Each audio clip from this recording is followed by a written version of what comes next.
Il est quasiment impossible d'obtenir une autorisation de tournage dans les grandes entreprises d'abattage françaises ou allemandes. Et si par miracle on l'obtient, pas question de montrer l'abattage des animaux. Forteresse ultra protégée. Ces entreprises auraient-elles quelque chose à cacher? En France, comme en Allemagne, les militants pour les droits des animaux dénoncent régulièrement des conditions d'abattage scandaleuses. Dans l'Hexagone, selon certains experts, un tiers des bœufs ne seraient pas morts au moment de la découpe des morceaux.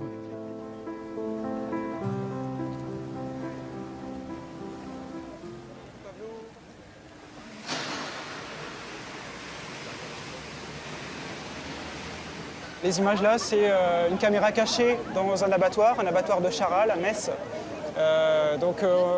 Les enquêteurs de l'association se sont fait embaucher auprès de cet abattoir pour pouvoir filmer de l'intérieur, hors du contexte des visites annoncées, etc., pour voir comment étaient tués les bovins dans cet abattoir. Et ici, on n'est pas forcément sur une exception, on est sur un abattage quotidien. Il faut savoir qu'il y a plus de 3 millions d'animaux qui sont tués par jour chaque année. Donc les cadences sont énormes et que dans les abattoirs, ils ne peuvent pas respecter le minimum de la protection animale qui provient des réglementations.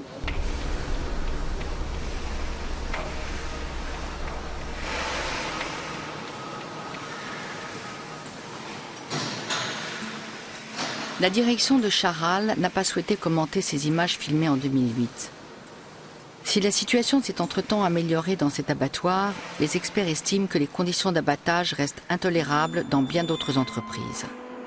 En France, l'abattage rituel, lorsqu'on saigne l'animal alors qu'il est encore conscient, est autorisé uniquement pour des motifs religieux. Les défenseurs des animaux estiment que certains abattoirs se servent de cette autorisation pour augmenter leur productivité. Sans étourdissement, on peut en effet abattre plus d'animaux et donc augmenter son chiffre d'affaires.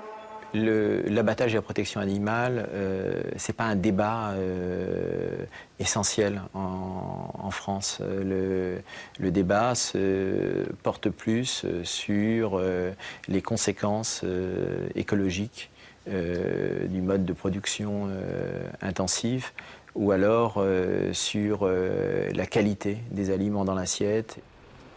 En France, la préoccupation du bien-être animal n'est pas la préoccupation essentielle dans la tête du consommateur, c'est une préoccupation santé.